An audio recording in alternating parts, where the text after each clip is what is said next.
నీవు నా ఆత్మలో పాదంలో విడిచిపెట్టవు, నీవు పరిశుద్ధుని కుళ్ళు పట్టనేవు, నీ నా జీవ మార్గమును చూపిదివని తెలిపిదివని మరి దేవుడు మరి ఇక్కడ పేతురు గారి ద్వారా మరి మళ్ళా మనకి వివరిస్తూ ఉన్నారు. ఎందుకంటే మరి ఆ యొక్క కుళ్ళు పట్టనటువంటి ఒకే ఒక దేవుడు ఉన్నాడు. మరి ఆయనే సజీవుడైన యేసుక్రీస్తుగా మరి శిలువలోకి మరి యొక్క మరణించి ఆ యొక్క శిలువలో పెట్టబడి మరలా తిరిగి లేపబడి ఉన్నాడు. అది ప్రభువు గురించి ఈ యొక్క వాక్యము మరి రాయబడి ఉన్నది. మరి ఏ మానవుడు కూడా మరి కుళ్ళు పట్టేటువంటి శరీరాలతో ఉన్నారు, కానీ మరి మన ప్రభు అయిన యేసుక్రీస్తు ఎన్నడూ కూడా మరి కుళ్ళు పట్టని శరీరముగా మరి దాని మీద ఎటువంటి మరణము ప్రయోగము చేయక మరి దేవుడే మరి ఆ యొక్క శరీరాన్ని వాడుకొని ఉన్నాడు. మరలా 3వ దినాన లేపి ఉన్నాడు. ఈ యొక్క వాక్యం యొక్క భాగము మరి మనం ఎన్నో మార్లు విని ఉన్నాము. మరి దేవుడే మరి యొక్క పరిశుద్ధుని యొక్క మరి ఎంత మాత్రమే కుళ్ళు పట్టలేదు కాబట్టి ఆయన మరల పునరుద్ధానుడిగా లేచిన్నాడు. మన జయశీలుడైన ప్రభువుని యేసుక్రీస్తే మన యొక్క పునరుద్ధానుడై ఉన్నాడు. మరి కాబట్టి ఈ వాక్యాన్ని మరి యొక్క మరి పౌలు గారి ద్వారా మరలా దాన్ని మళ్ళీ కీర్తన గ్రంథంలో నుంచి పౌలు గారు మళ్ళీ మనకి వివరించినారు. మరలా మన రోమేల పత్రికలో వెళ్ళినట్లయితే అక్కడ మనం ప్రభువు మరి ఎలాగ మరి తిరిగి లేచినాడో మనం ఒకసారి చూడగలుగుతాము. రోమేల పత్రిక 6వ అధ్యాయము మరి 4వ వచనము.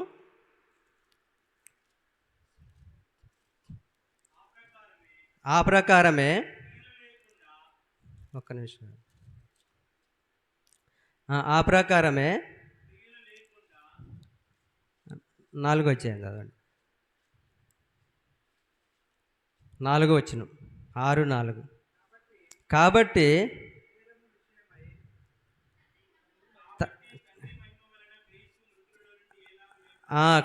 తండ్రి మహిమ వలన క్రీస్తు మృతులను ఎలాగ లేపబడినో అలాగే మనము నూతన జీవం పొందిన వారమై నడుచుకున్నట్లుకై మరణములో అవును. ఇది మరి మనం ఆయనతో కూడా పాతిపెట్టబడి ఉన్నాము మన బాప్తిస్మ ద్వారా. మరి ఇది మరి మనము యొక్క బాప్తిస్మం పొందడం ద్వారా ఆయన ఎలాగైతే శిలువలో మరి మరణించి మరలా ఇక పాతిపెట్టబడి మరలా తిరిగి లేచినాడు, దానికి మరి సాదృశ్యంగా మరి ఇక్కడ మనం వాక్య భాగాన్ని చూడగలుగుతున్నాము. ఎందుకంటే మరి మనము ఆ యొక్క క్రీస్తులోనే మన యొక్క భాగమై ఉన్నది. ఎందుకంటే మనం క్రీస్తులో బాప్తిస్మం పొందడం ద్వారా ఆయన ద్వారా మనం మరలా పునరుద్ధానం చెందడానికి దేవుడు మనల్ని ఏర్పాటు చేసుకున్నాడు.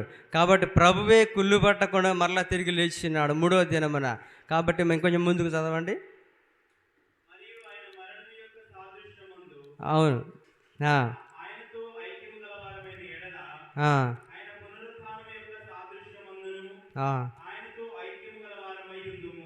ఆమేన్, హల్లెలూయా. మరి దేవుని మహిమ కలుగును గాక. మరి ఆయనతో ఐక్యము గలవారైన ఎడల ఆయన పునరుద్ధానం యొక్క సాదృశ్యమునందు ఆయనతో ఐక్యము గలవారై ఉందము. మరి ఆయన ఎలాగైతే మరణములో మరి యొక్క మరి పాతిపెట్టబడి మరల పునరుద్ధరణగా లేచినాడో మరి మరణం కూడా ఆయన యొక్క బాప్తిస్మ ద్వారా మరల మనము మరి తిరిగి లేవుట కొరకు మనం ఇక పునరుద్ధానం మందు మనం ఆయనలో మనం మరి యొక్క వాగ్దానం ప్రకారంగా మనం అందులో ముద్రించబడి ఉన్నాము. కాబట్టి దేవుడు ఏ రీతిగా అయితే తన యొక్క శరీరాన్ని కుళ్ళు పట్టనీయకుండా దేవుడు ఏ విధంగా అయితే ఆ యొక్క యేసు యొక్క క్రీస్తుకి శరీరాన్ని లేపినాడు పునరుద్ధానంగా మరలా మనకు కూడా అదే అటువంటి సాదృశ్యాన్ని యొక్క బాప్తిస్మలో మనము మరి ఉండగలిగి ఉన్నాము. దాన్ని బట్టి దేవునికి మహిమ కలుగును గాక. హల్లెలూయా. కాబట్టి మరి ఆ యొక్క అపోస్తులు అయిన మరి పౌలు గారు చెప్పిన రీతిగా తన యొక్క పరిశుద్ధిని ఎంత మాత్రమే కుళ్ళు పట్టనే లేదు. కాబట్టి యొక్క శిలువలో మరణించి 3వ దినాన మరలా తిరిగి లేచి పునరుద్ధరణై ఉన్నాడు. కాబట్టి మనకు యొక్క వాగ్దానం ఉన్నదని మరి దేవుని వాక్యం సెలవిస్తూ ఉన్నది. కాబట్టి మరి మనం ఆ యొక్క వాగ్దానంలోకి మరి యొక్క శరీరంలోకి ఎలాగ వెళ్ళగలం అనేది మరి మనం రోమేలకు రాసిన పత్రిక 1 కొరింథీయులు 12:13 వచనం మనం చదువుదాము.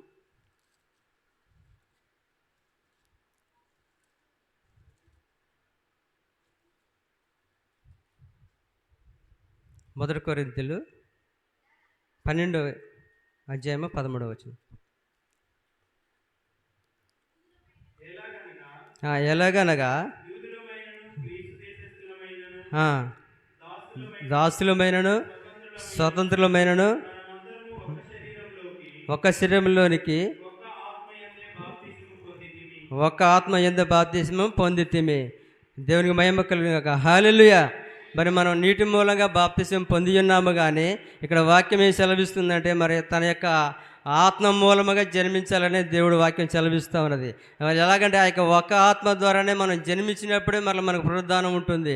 ఆయన ఏ రీతికి అయితే పునరుద్ధరించబడి ఉన్నాడో, ఏ విధంగా పునరుద్ధానం చెంది ఉన్నాడో, మనము కూడా ఆ యొక్క మరి ఆత్మ ద్వారా మనము మరి బాప్తిసం పొందవలసిందని యొక్క పౌలు గారు మాట్లాడుతున్నారు. ఎందుకంటే మనం ఎన్నడూ కూడా మరి మన యొక్క సొంత ప్రయత్నం ద్వారా దేవుని యొక్క పునరుద్ధానంలోకి వెళ్ళలేము. మరి నీటి బాప్తిసం అయితే మరి మంచిదే, కానీ దానికంటే మరి యొక్క ఆత్మ బాప్తిసంలోకి మనం రావాల్సిందని మరి ఇక్కడ పౌలు గారు మనతో మాట్లాడుతున్నారు. దేవుని వాక్యము మనతో మాట్లాడుతూ ఉన్నది. ఎందుకంటే దేవుని యొక్క ఒక ఆత్మలోకి మనం అందరము మరి రావలసి ఉన్నది. ఆ యొక్క ఆత్మే ప్రభువైన యేసుక్రీస్తు యొక్క మరి దేవుని ఆత్మయ్య ఉన్నది. కాబట్టి పునరుద్ధానమందు మనం ఎప్పుడు రావాలని అంటే మరి ఎల్లప్పుడూ ఆత్మయందు మనము ఒకటై ఉండాలి. కాబట్టి మరి అదే రీతిగా మనం ప్రవేశించగలము. ఆ పునరుద్ధానంలోకి వెళ్ళాలంటే ఆ ప్రకారమే మనం ఒక ఆత్మలోనికి మనం పాలు పొందవలసి ఉన్నది. మరి అదే ప్రకారంగా మనము యోహాను సువార్త 5వ అధ్యాయము 24వ వచనం చదువు.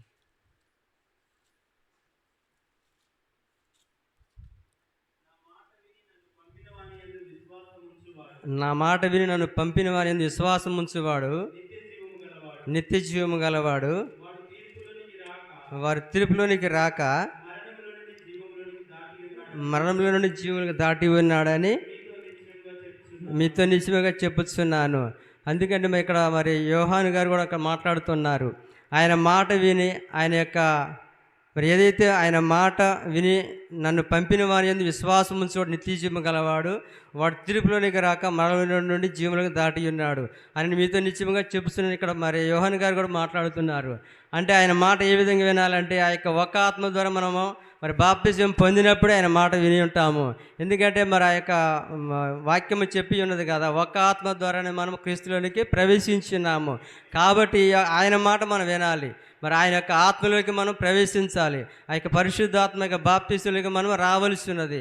అప్పుడే మనకు పునరుద్ధానం అనేది జరుగుతూ ఉన్నది. అప్పుడే మనకు తీర్పు అనేది రాదు. మరి ఎప్పుడైతే మరి ఆ యొక్క ఒక ఆత్మలోకి మనం బాప్తిస్తులు రాకుండా ఎవరైతే ఉంటారో వారికి ఖచ్చితంగా తీర్పు ఉంటుందని ఈ వాక్యం సెలవిస్తూ ఉన్నది. ఇది దేవునికి మహిమ కలుగుగాక. హల్లెలూయా. మరి ప్రతి ఒక్కరు కూడా ఆ యొక్క ఒక ఆత్మలోకి మనము బాప్తిసం పొందేవారిగా మనం ఉండాలి. అయితే ఎవరైతే ఇంకనూ మరి ఆ యొక్క బాప్తిసానికి రాలేక ఎవరైతే మరి ఒక దేవుని వాక్యానికి ఎడంగా ఉన్నారో వారి మీద తీర్పు ఉంటుందని మరి యొక్క వాక్యం కూడా సెలవిస్తూ ఉన్నది. ఎందుకంటే ఆయన మాట తప్పి అంత మాత్రం తప్పే దేవుడు కాదు. ఆయన మాట ఇచ్చి నెరవేర్చగల దేవుడు. ఎవరైతే ఒక ఆత్మ యందు బాప్తిసం పొంది ఉంటారో వారు మట్టుకే పునరుద్ధానులై మరి క్రీస్తు కూడా వాగ్దానం చేయబడినటువంటి క్రీస్తులో మరి తిరిగి లేపబడతారు. మరి ఎవరైతే ఆయన మాట ప్రకారం వినకుండా ఉంటారో మరి యొక్క బాప్తిసంలోకి రాకుండా ఉంటారో మరి వారు ఎంత మాత్రమో మరి ఇక పునరుద్ధానంలోకి రాలేకుంటారు. కాబట్టి మరి ప్రతి ఒక్కరూ కూడా మరి యొక్క క్రీస్తు యొక్క ఆత్మలోనికి ఒకే ఆత్మలో మనము మరి బాప్తిసం పొందిన వారమై ఉండి మరి యొక్క పునరుద్ధానమందు పాలు పొందేవారమై మనం ప్రతి ఒక్కరూ కూడా సిద్ధపడి ఉండాలి. మరి ఎందుకంటే మనం సంఘానికి వచ్చేంత మాత్రాన మన పునరుద్ధానమైన ఆ యొక్క వాగ్దానం పొందిన వారము కాదు. ఖచ్చితంగా ఆయన ఒకే ఆత్మ యందు అంటే పరిశుద్ధాత్మ యందు తిరిగి మనం బాప్తిసం పొందాలి. అప్పుడే మనము ఆ యొక్క వాగ్దానం అనేటువంటి ఆ క్రీస్తులో మనం పునరుద్ధారణగా లేపబడతాము. మరి ఎందుకంటే ఈ యొక్క వాక్యము మరి దేవుడు ఎలాగైనా ఎంత మాత్రం తప్పించే దేవుడు కాదు. ఆయన మోసం చేసే దేవుడు కాదు. ఆయన మాట ఏదైతే మనం లోబడతామో లోబడిన మాట ప్రకారంగా దేవుడు మనం తిరిగి లేపుతాడు. అదే మనకు వాగ్దానం చేయబడి ఉన్నది. అంటే క్రీస్తునందు మృతులైన వారు ధన్యులైన వాక్యం సెలవిస్తూ ఉన్నది. కాబట్టి మరి మనం క్రీస్తునందు ఎలాగ రావాలంటే ఆత్మ ద్వారా రావాలని మనం బైబిల్లో చూసి ఉన్నాము. ఆ ఒక్క ఆత్మ యందు వచ్చినప్పుడే మనం ప్రధానము పొందగలుగుతాము. మరి ప్రతి ఒక్కరు కూడా మరి యొక్క ఆయన మాటకు మరి లోబడి మరి యొక్క పునరుద్ధానమందు మరి ప్రతి ఒక్కరు కూడా రావాలంటే మనం ఎల్లప్పుడూ ఆయన వాక్యంతో మనం లోబడి ఉండాలి. మరి ఆయన వర్తమానంతో మనం లోబడి ఉండాలి. మరి అదే ప్రకారంగా పాత నిబంధనలు విశ్వాసులు కూడా ఒక వాగ్దానం దేవుడు ఏర్పాటు చేసినాడు. మరి వారు ఎంత మాత్రం కూడా మరి ఐగుప్తులో ఉంటే వారికి పునరుద్ధానం జరగదండి. దేవుని మహిమ కలుగుగాక. హల్లెలూయా. మరి వారు ఐగుప్తులో కానీ మరి వేరే ప్రాంతంలో కానీ మరి యొక్క ప్రపంచంలో మరి ఎక్కడ ఏ స్థలంలో వారు సమాధి చేయబడ్డా వారు పాతిపెడ్డా కానీ వారు తిరిగి లేపబడేవారు కాదు. కానీ దేవుడు ఒక వాగ్దానం వారికి చేస్తున్నారు. అది ఏదనగా కానాన్ అనేటువంటి మరి ఆ దేశాన్ని దేవుడు యొక్క అబ్రహాముకి యోబుకి అదే ప్రకారంగా మరి ఇస్సాకు యాకోబుని మరి ప్రతి ఒక్కరు కూడా వాగ్దానం చేస్తున్నారు. వారు ఏదైనా సమాధి చేయబడాలంటే వారు ఏదైనా కూడా మరి తిరిగి లేపబడాలంటే వారు ఖచ్చితంగా కానాన్ దేశంలోనే పాతిపెట్టబడాలి. మరి ఎందుకనగా అదే మరి దేవుడు దర్శించే స్థలమై ఉన్నది. మరి ఆ యొక్క స్థలం ఎంత మాత్రం కూడా మరి వేరే ఎక్కడ సమాధి చేయబడ్డా వారు ఎంత మాత్రమో తిరిగి లేపబడేవారు కారు. కాబట్టి మరి యోసేపు కూడా మరి యాకోబు కూడా యోసేపుతో మాట్లాడుతున్నాడు ఐగుప్తు దేశంలో ఉన్నప్పుడు. మరి ప్రమాణం చేస్తూ ఉన్నాడు, నా కుమారుడా మరి ఎంత మాత్రం నా యొక్క సమాధి యొక్క ఐగుప్తులో జరగొద్దు. మరి ఏదైతే మనకు వాగ్దానం చేయబడిందో ఆ కానాను దేశంలోనే ఆ యొక్క సమాధి చేయబడాలి, అక్కడే దేవుడు మనల్ని దర్శిస్తాడు, అక్కడే మన ఒక పునరుద్ధానం ఉన్నదని మరి యాకోబు కూడా మరి యోసేపుతో ప్రమాణం చేయడం మనం మరి ఆదికాండలో మనం చూసి ఉన్నాము. ఎందుకంటే దేవుడు ఏదైతే వాగ్దానం మనకు చేయబడి ఉన్నదో ఆ వాగ్దానంలోనే మరి దేవుడు మనం కలుసుకుంటాడని మన యొక్క పితరులమైనటువంటి మరి ఇశ్రాయేలీలు ప్రవక్తలు ప్రతి ఒక్కరు విశ్వసించి ఉన్నారు. ఆ ప్రకారం మనకు కూడా ఒక వాగ్దానం ఉన్నది. ఆ వాగ్దానమే ఈ యొక్క ప్రభువైన యేసుక్రీస్తు యొక్క పునరుద్ధానమందు మనకు వాగ్దానం చేయబడినది. అదే యొక్క పరిశుద్ధాత్మ యొక్క బాప్తిస్మం మనకు వాగ్దానం చేయబడి ఉన్నది. కాబట్టి మనందరము కూడా మరి మన యొక్క పితరులు అనేటువంటి ఇశ్రాయేలీలు ప్రవక్తలు ఏదైతే వాగ్దానం నమ్మి మరి వారి యొక్క సమాధి ఏ రీతికి అయితే ఎక్కడైతే మరి వాగ్దానం చేయబడి ఉన్నదో అక్కడే మరి పెట్టబడి ఉన్నారు. మరి మనము కూడా అదే రీతిగా మరి ప్రధాన ముందు లేపబడాలంటే ఖచ్చితంగా మనకు కూడా ఒక వాగ్దానం ఉన్నది. అదే మరి ఒక ఆత్మయందు మనం బాప్తిస్మం పొందుట. దేవుని మహిమ కలుగుగాక. హల్లెలూయా. మరి మనందరం ఇష్టపడదామా ఇక ఒక ఆత్మలకు బాప్తిస్మం పొందుటకు, తిరిగి జన్మించుటకు, ఆయన వాక్యము ప్రకారం మనం జీవించుటకు ప్రతి ఒక్కరూ మరి లోబడి జీవించేటువంటి మరి సిద్ధపడి కలిగి ఉందామా? హల్లెలూయా. మరి దేవునికి మహిమ కలుగునుగాక. హల్లెలూయా. స్తోత్రములు. దేవునికి మహిమ కలుగునుగాక. మరి ఎందుకంటే ఎల్లప్పుడూ కూడా దేవుడు మాట తప్పని దేవుడు. మరి మరి మనకు కూడా మరి ఇశ్రాయేలు మరి ఏ రీతిగా ఇశ్రాయేల్ ప్రజలకు ఐగుప్తు దేశంలో వాగ్దానము లేదో మనకు కూడా సంఘశాఖలైనటువంటి ఈ యొక్క ఐగుప్తులో మనకు కూడా ప్రధానము లేదండి. మరి మనకు కూడా మరి దేవుడు మనల్ని కలుసుకోలేడు. మనకు కూడా వాగ్దానము చేయబడిన వాగ్దానం కాడికే మేము రావాలి. మరి మనం బయట ఉండి మరి మనం ఎక్కడ లోకంలో ఉండి లేదంటే మరి ఎబ్రియంలో ఉండి లేకపోతే పెద్దకొస్తులో ఉండి మరి లేకుంటే నానా రకాలైనటువంటి సంఘశాఖల్లో ఉండి మరి నేను పునరుద్ధానం పొందుతానని చెప్పేసి సంఘశాఖల వారు ఎంతో భ్రమలో ఉన్నారు. కానీ అది ఎంత మాత్రం అది దేవుని యొక్క పునరుద్ధానంలోనికి దేవుని యొక్క వాగ్దానంలోకి అది నడిపించదు. కానీ దేవుడు ఖచ్చితంగా మనకి ఏదైతే వాగ్దానం ఇవ్వబడినదో దాని ప్రకారంగా మనం రావాల్సినది. అది వాక్యమై ఉన్నది. మరి ఆ వాక్యమే మనకు క్రీస్తులో మనకి వాగ్దానం చేయబడి ఉన్నది. ఆ క్రీస్తే మరి ఒక ఆత్మయందు మనం బాప్తిస్మం పొంది తిరిగి జన్మించుటై ఉన్నది. దేవుని మహిమ కలుగునుగాక. హల్లెలూయా. మరి ప్రతి ఒక్కరు కూడా మనం గ్రహించవలసింది ఒక విషయం ఉన్నది. మరి ఎంత మాత్రం మనకి పునరుద్ధానం రావాలంటే ఖచ్చితంగా వాగ్దాన ప్రకారం మనం నడవలసి ఉన్నది. ఇశ్రాయేల్ ప్రజలు ఎంత మాత్రం కూడా వారు బయట నుండి ఇష్టపడలేదు. వారు ఏదైతే మరి దేవుడు వారికి వాగ్దానం చేయబడి ఉన్నదో ఆ వాగ్దానం యొక్క దేశానికి వారు సమాధులు మరి చేయబడాలని చెప్పేసి వారు ఎంతగానో దృష్టి కలిగి ఉన్నారు. మరి మనము కూడా అదేవిధంగా మరి క్రీస్తులో ఐక్యమవుటకు మనం మరి ఆ యొక్క బాప్తిస్మం ద్వారా మనము కూడా మరి పాతిపెట్టబడి తిరిగి ఆయన పునరుద్ధానమందు లేపబడి ఉన్నామని మరి రోమపత్రికలో మనం చూసి ఉన్నాము. మరి దేవుడే మరి ఆ యొక్క మరి మనల్ని నడిపిస్తూ ఉన్నాడు. కాబట్టి ఏ ఒక్కరు కూడా నిర్లక్ష్యంగా ఉండొద్దు. ప్రతి ఒక్కరు కూడా తిరిగి జన్మించే అనుభవంలోనికి మరి యొక్క దేవుని యొక్క పరిశుద్ధాత్మలోనికి మన అందరూ రావాల్సిందని మరి దేవుని వాక్యం సెలవిస్తూ ఉన్నది. మరి అదేవిధంగా మరి మనం ఒక చిన్న వర్తమానం చదివి నా యొక్క మరి వర్తమానాన్ని ముగిస్తాను. మరి నా సమయం అయిపోయింది అనుకుంటున్నాను. 20 నిమిషాలు.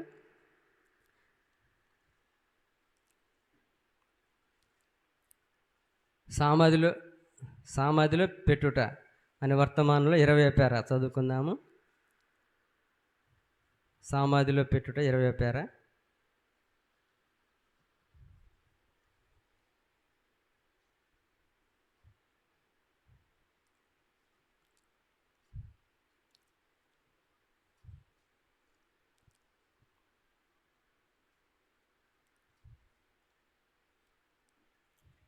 (570420) వర్తమానం కోడ్ 20వ పేర. సార్ చదవండి.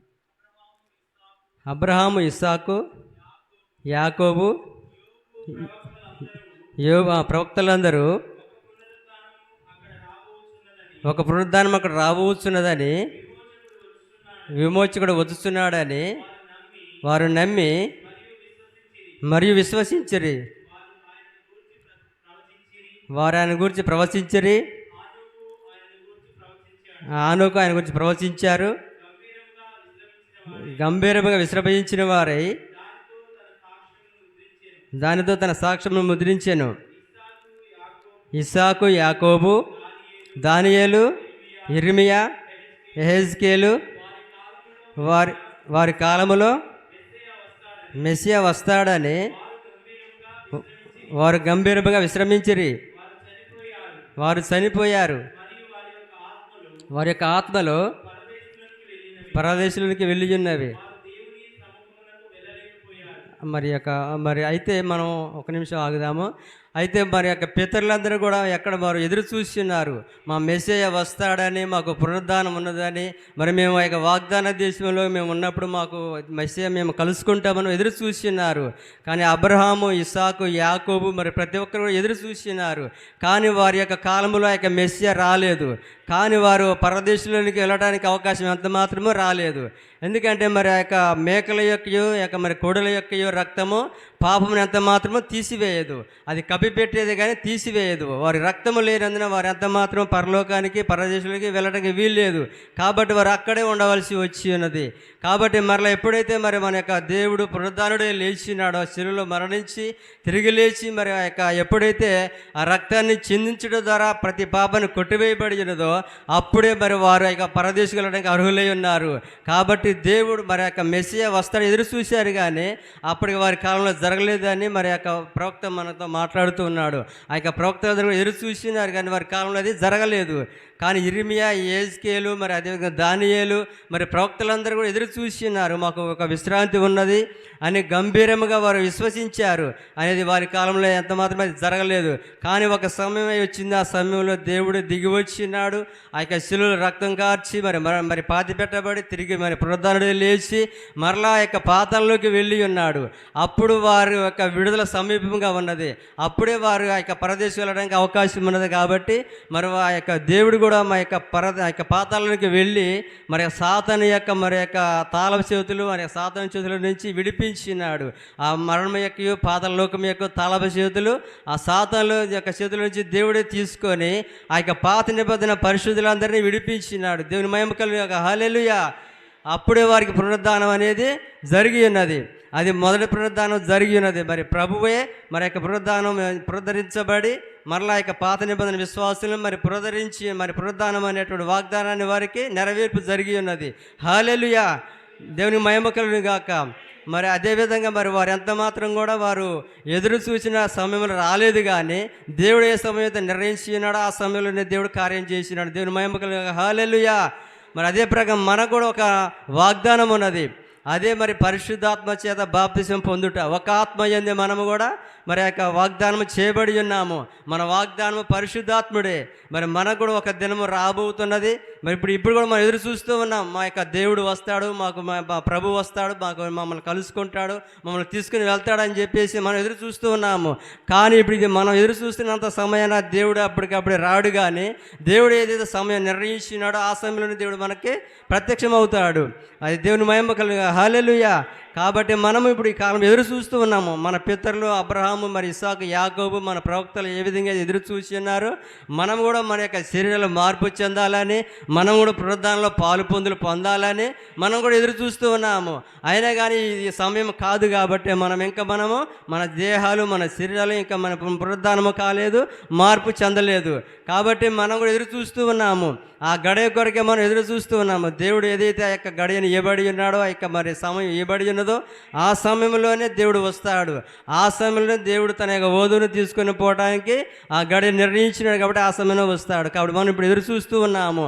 కానీ ఆ యొక్క పాత నిబంధన విశ్వాసులు వారు ఎదురు చూసే సమయం రాలేదు. కానీ ఆ తర్వాత మరి వారి దేవుడు ఏదైతే సమయం ఇచ్చినాడో ఆ సమయాన్ని మరి దేవుడు వచ్చినాడు, వారిని విడిపించినాడు.